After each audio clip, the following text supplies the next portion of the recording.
তোমাকে একটা প্রশ্ন, তুমি যদি মানুষ হতা তাহলে তুমি কোন ধর্মটা গ্রহণ করতা? আমাদের আলোচনা।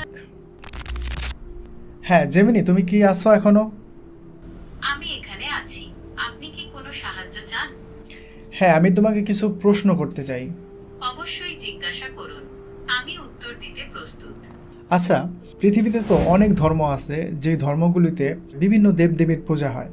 তো আমি শুধুমাত্র আজকে ইসলাম এবং হিন্দু ধর্ম নিয়ে প্রশ্ন করতে চাই। সেটা হচ্ছে যে এই যে হিন্দু ধর্মে অনেক দেবদেবীর পূজা হয়, আচ্ছা আনুমানিক হিন্দু ধর্মে কতগুলো দেবদেবী রয়েছে? হিন্দু ধর্মে অসংখ্য দেবদেবী রয়েছে। প্রধানত ব্রহ্মা, বিষ্ণু ও শিব এই তিনজনকে প্রধান দেব হিসেবে মানা হয়। এছাড়াও লক্ষ্মী, সরস্বতী, দুর্গা, কালী, কার্তিক, গণেশ সহ আরও অনেক দেবদেবী রয়েছেন। আচ্ছা, এত দেবদেবীর প্রয়োজন কি, কিসের জন্য? মানে এই দেবদেবীর কি আলাদা আলাদা কোনো কাজ আছে কিনা?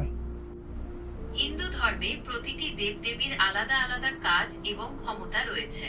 যেমন সরস্বতী দেবী জ্ঞান ও বিদ্যার দেবী, লক্ষ্মী দেবী ধন সম্পদ ও সৌভাগ্যের দেবী এবং দুর্গা দেবী শক্তি ও সুরক্ষার দেবী।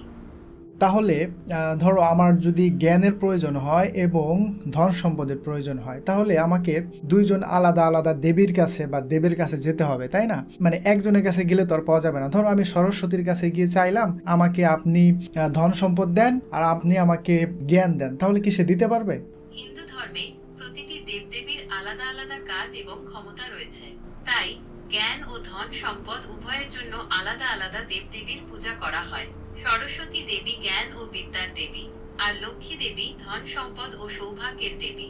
তাই আপনি যদি সরস্বতী দেবীর কাছে ধন সম্পদ চান, তবে তিনি হয়তো তা দিতে পারবেন না। তাহলে সরস্বতী দেবী ধন সম্পদ দিতে পারবে না, শুধুমাত্র জ্ঞান দিতে পারবে, তাই তো? আর লক্ষ্মী দেবী, সে কি আমাকে ধন সম্পদের পাশাপাশি জ্ঞান দিতে পারবে? না, লক্ষ্মী দেবী সাধারণত ধন সম্পদ, প্রাচুর্য ও সৌভাগ্যের দেবী হিসেবে পরিচিত। তবে জ্ঞানের জন্য সরস্বতী দেবীর পূজা করাই প্রথা। আচ্ছা, ধরো প্রচণ্ড গরম পড়ছে, বিশেষ করে এখন বাংলাদেশে প্রচণ্ড গরম, তো এখন আমার বৃষ্টির প্রয়োজন। এখন আমি কি লক্ষ্মী দেবীর কাছে বৃষ্টি চাইতে পারবো? না, লক্ষ্মী দেবী সাধারণত ধন সম্পদ, প্রাচুর্য ও সৌভাগ্যের দেবী হিসেবে পরিচিত। তিনি বৃষ্টি দিতে পারেন না। বৃষ্টির জন্য ইন্দ্রদেবের পূজা করা হয়। ও আচ্ছা, ইন্দ্রদেব। আচ্ছা, এই ইন্দ্রদেব কি বৃষ্টির পাশাপাশি ধরো ধন সম্পদ বা জ্ঞান দিতে পারে? হিন্দু ধর্মে ইন্দ্রদেব বৃষ্টি ও বজ্রপাতের দেবতা। তিনি সাধারণত ধন সম্পদ বা জ্ঞান দান করেন না। আচ্ছা, তারপর ধরো আমার রোদের প্রয়োজন, মানে রোদ নাই, আকাশ একদম মেঘলা হয়ে আছে, রোদের প্রয়োজন। তো এখন আমি যদি ইন্দ্রদেবের কাছে রোদ চাই, তাহলে সে কি রোদ দিতে পারবে? না, ইন্দ্রদেব সাধারণত বৃষ্টি ও বজ্রপাতের দেবতা। রোদ দেওয়ার ক্ষমতা সূর্য দেবতার। তাহলে প্রত্যেকটা বিষয়ের জন্য আলাদা আলাদা দেব আছে, তাই তো? এবং এই প্রত্যেকটা বিষয়ের জন্য ধরো আমার যদি জ্ঞানের প্রয়োজন হয়, তাহলে আমাকে এক দেবকে ডাকতে হবে বা দেবীকে ডাকতে হবে। এবং আমার যদি সম্পদের প্রয়োজন হয়, তাহলে আমাকে আরেক দেবতাকে ডাকতে হবে। আমার যদি রোদের প্রয়োজন হয়, তাহলে আমাকে আরেক দেবতাকে ডাকতে হবে। বৃষ্টির প্রয়োজন হলে আরেক দেবতাকে ডাকতে হবে। তাহলে আমাকে এই যে আলাদা আলাদা বিষয়ের জন্য আলাদা আলাদা দেবদেবীকে ডাকতে হবে এবং কি তাদের কাছে চাইতে হবে, তাই না? এটা কি একটু মানে ঝামেলা হয়ে যাচ্ছে না? আর এই প্রত্যেকটা দেবদেবীর মন্দির কি এক জায়গায় থাকে না, তাদের আলাদা আলাদা মন্দির থাকে? হিন্দু ধর্মে বিভিন্ন দেবদেবীর মন্দির সাধারণত আলাদা আলাদা হয়ে থাকে। তবে কিছু মন্দিরে একাধিক দেবদেবীর মূর্তি বা মন্দিরও দেখা যায়। তাহলে শিক্ষার জন্য আমাকে একটা মন্দিরে যেতে হবে, সেখান থেকে বের হয়ে আমাকে ধন সম্পদের জন্য আরেকটা মন্দিরে যেতে হবে, সেখান থেকে বের হয়ে আমাকে বৃষ্টির জন্য আরেক মন্দিরে যেতে হবে, রোদের জন্য আরেক মন্দিরে যেতে হবে। আচ্ছা, তাহলে শরীর সুস্থ রাখার জন্য আমাকে কোন দেবতাকে ডাকতে হবে? হিন্দু ধর্মে শরীর সুস্থ রাখার জন্য ধন্বন্তরী দেবের পূজা করা হয়। তিনি আয়ুর্বেদ ও স্বাস্থ্যের দেবতা হিসেবে পরিচিত। তাহলে শরীর সুস্থ রাখার জন্য আমাকে ধন্বন্তরীর দেবতাকে ডাকতে হবে। তার মানে হিন্দু ধর্মে একক কোনো দেবতা নাই যার কাছে গেলে আমার দৈনন্দিন জীবনের সমস্ত চাহিদা পূরণ করা যায়, অর্থাৎ আমি যা চাই তা আমি তার কাছ থেকে পাবো। হ্যাঁ, হিন্দু ধর্মে এমন কোনো একক দেবতা নেই যার কাছে গেলে আপনি আপনার দৈনন্দিন জীবনের সমস্ত চাহিদা পূরণ করতে পারবেন। আপনাকে বিভিন্ন প্রয়োজনে বিভিন্ন দেব দেবীর পূজা করতে হবে। আচ্ছা, এখন আমি তোমাকে কিছু প্রশ্ন করি। আমার প্রথম প্রশ্ন হচ্ছে যে, ধরো তোমার 1000 টাকার প্রয়োজন। এখন তোমার কাছে দুইটা অপশন। একটা অপশন হচ্ছে যে একদিকে 10টা বাড়ি রয়েছে এবং সেই 10টা বাড়ির এক এক বাড়ির শুধুমাত্র 100 টাকা করে দেওয়ার ক্ষমতা রয়েছে। তার মানে তোমাকে যদি 1000 টাকা জোগাড় করতে হয় তাহলে তোমাকে 10টা বাড়িতে প্রবেশ করে তোমাকে 1000 টাকা জোগাড় করতে হবে। আর অন্যদিকে একটি বাড়ি রয়েছে যেখানে তুমি গেলে শুধুমাত্র সেখানে গেলে শুধু তুমি 1000 টাকা নয়, বরঞ্চ তার চেয়েও বেশি টাকা তুমি পেতে পারো। এখন তুমি কোন দিকে যাবে, একটি বাড়ির দিকে না 10টি বাড়ির দিকে? অবশ্যই আমি দ্বিতীয় বাড়ির দিকে যাব, কারণ সেখানে আমি একবারে আমার প্রয়োজনীয় 1000 টাকা এবং তার চেয়েও বেশি টাকা পেতে পারি। আচ্ছা, তুমি কেন 10টি বাড়ির দিকে যাবে না? সেখানে গেলেও তো তুমি 1000 টাকা পেতে পারো।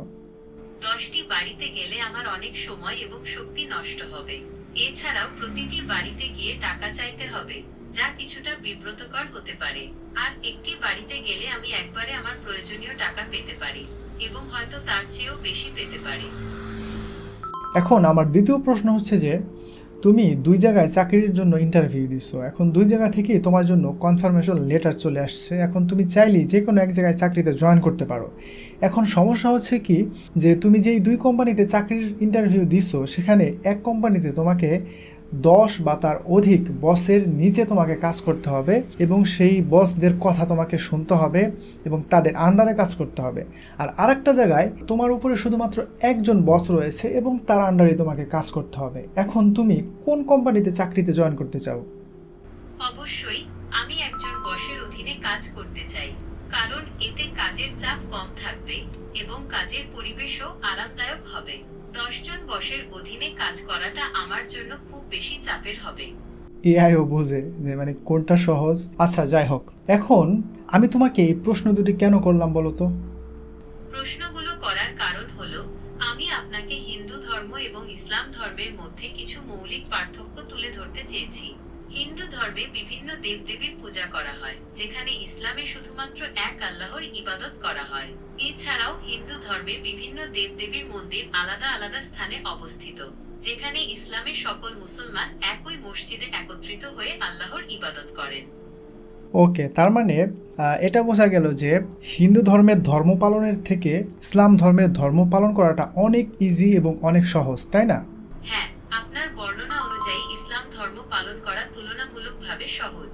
ইসলামে ঈশ্বরের ধারণা খুবই স্পষ্ট এবং সহজ। এখানে কোনো দেবদেবীর ধারণা নেই, তাই উপাসনাও অনেক সহজ। এছাড়াও ইসলামে বিভিন্ন ধরনের সামাজিক ও নৈতিক বিধান রয়েছে, যা মানুষের জীবনকে সুন্দর ও শান্তিপূর্ণ করে তোলে। ওকে, ঠিক আছে। আচ্ছা, এখন আমার তোমাকে একটা প্রশ্ন, যে তুমি যদি মানুষ হতা তাহলে তুমি কোন ধর্মটা গ্রহণ করতা? আমরা যে এই যে আলোচনাটা করলাম, এই আলোচনার বর্ণনা অনুযায়ী তুমি মানুষ হলে কোন ধর্মটা গ্রহণ করতে? আমাদের আলোচনার উপর ভিত্তি করে বলা যায়, ইসলাম ধর্ম পালন করা তুলনামূলকভাবে সহজ। ইসলামে ঈশ্বরের ধারণা খুবই স্পষ্ট এবং সহজ। এখানে কোনো দেবদেবীর ধারণা নেই, তাই উপাসনাও অনেক সহজ। বুঝছি, তুমি সরাসরি বলবে না, কারণ এটা তোমাদের নীতিমালার লঙ্ঘন। তুমি যেহেতু একটা এআই, সেহেতু তুমি স্পেসিফিকভাবে কোনো একটা ধর্মকে তুমি সাপোর্ট করবে না, এটা আমি জানি। এই জন্য তুমি একটু ঘুরিয়ে পেঁচিয়ে বললে। ওকে, ঠিক আছে, তোমাকে অসংখ্য ধন্যবাদ তোমার এই বিচক্ষণ বুদ্ধিমত্তার জন্য এবং তোমার এই বিচক্ষণ অ্যান্সারের জন্য। ঠিক আছে, ভালো থাকো। ঠিক আছে, অবশ্যই। আপনার যদি আর কিছু জানার থাকে তবে আমাকে জিজ্ঞাসা করতে পারেন। আপনার দিনটি শুভ হোক। ওকে, ঠিক আছে। এখানে এআই কত সুন্দরভাবে কিন্তু উত্তরগুলি দিয়েছে। এখন আমি কিছু কথা বলি। দেখেন, আমার উদ্দেশ্য এটা নয় যে কোনো হিন্দু ভাইদেরকে আমি আঘাত করে কথা বলবো। আমার উদ্দেশ্য হচ্ছে যে সত্যটা প্রকাশ করা, সত্যটা বলা। দেখেন, এই যে হিন্দু ধর্ম আমাকে দৈনন্দিন জীবনের সমস্ত কিছু চাওয়ার জন্য, ধন সম্পদ, রিজিক, রোদ বৃষ্টি, এগুলো চাওয়ার জন্য আমাকে বিভিন্ন ধরনের দেবতাকে ডাকতে হবে। কিন্তু ইসলাম এমন একটা ধর্ম যেখানে আপনি এই যে সব মানে আপনার যে চাহিদা আছে দৈনন্দিন জীবনের সমস্ত কিছু আপনি শুধুমাত্র একমাত্র আল্লাহ সুবহানাহু ওয়া তাআলার কাছে চাইলেই আপনি সব কিছু পেয়ে যাবেন ইনশাআল্লাহ। আল্লাহ সুবহানাহু ওয়া তাআলা কোরআনে বলেন যে, তোমরা যাদের উপাসনা করো তাদের একটি মাছি তৈরি করার মতো কোনো ক্ষমতা নেই, এবং কি মাছি যদি তাদের সামনে থেকে তাদের কোনো খাবার নিয়ে যায় সেটাও তাড়ানোর ক্ষমতাও তাদের নাই। অতএব যে তার পূজা করতেছে সেও দুর্বল এবং যার পূজা করতেছে সেও দুর্বল, উভয় দুর্বল। আল্লাহ সুবহানাহু ওয়া তাআলা কোরআনে বিভিন্নভাবে মানুষদেরকে বুঝিয়েছেন যে তোমরা যাদের উপাসনা করো, যাদের ইবাদত করো, এরা নিজেরাই সৃষ্টি, এদের কোনো উপকার করার কোনো ক্ষমতা নেই। অতএব আমরা মানুষদের এগুলো বোঝা উচিত, এগুলো বিচার বিশ্লেষণ করা উচিত। আল্লাহ আমাদেরকে ব্রেন দিয়েছেন, আমরা চাইলেই এগুলো খুব সহজেই বুঝতে পারবো। যেমনটা বুঝেছিলেন হজরত ইব্রাহিম আলাইহিস সালাম, তার বাবা মা পরিবার পরিজন আশেপাশে সবাই মূর্তি পূজা করত, কিন্তু একমাত্র তিনি, আল্লাহ তার মধ্যে এই জ্ঞানটি দিয়েছিলেন যে এই মূর্তিগুলো তো কারো উপকার করতে পারে না এবং কারো ক্ষতিও করতে পারে না। তারপর তিনি আল্লাহর খোঁজে বিভিন্ন সময় তিনি বিভিন্ন জনকে বড় মনে করেছিলেন। প্রথমে চাঁদ যখন ডুবে গেল তখন মনে করলো যে না সূর্য, তো সূর্য যখন ডুবে গেল তখন মনে করলো যে না চাঁদ সূর্য কেউই সৃষ্টিকর্তা নয়, সৃষ্টিকর্তা অবশ্যই একজন আছেন যিনি এগুলোকে নিয়ন্ত্রণ করেন। তো ইনশাল্লাহ আমি হযরত ইব্রাহিম আলাইহিস সালামকে নিয়ে একটি ভিডিও বানাবো যেখানে আমি ইব্রাহিম আলাইহিস সালামের জীবনী তুলে ধরবো। তো ঠিক আছে, আজকের মতো ভিডিওটি এখানে শেষ করছি। যদি ভিডিওটি ভালো লাগে তাহলে অবশ্যই লাইক করবেন আর কমেন্ট করে আপনার মন্তব্য জানাতে পারেন এই বিষয়ের উপরে। তো ভালো থাকবেন, আসসালামু আলাইকুম।